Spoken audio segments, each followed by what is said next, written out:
So how you properly pack your gear on the inside of your backpack.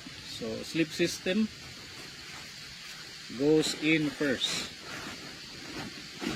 So you'll have a natural cushion from underneath your pack. And my cooking kit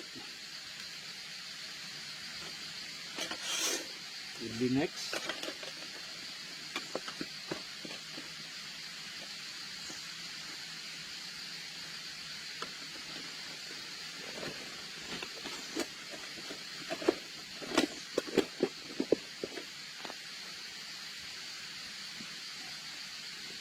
Few of these ropes can also go in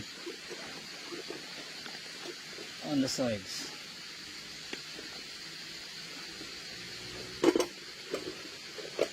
Including my knives.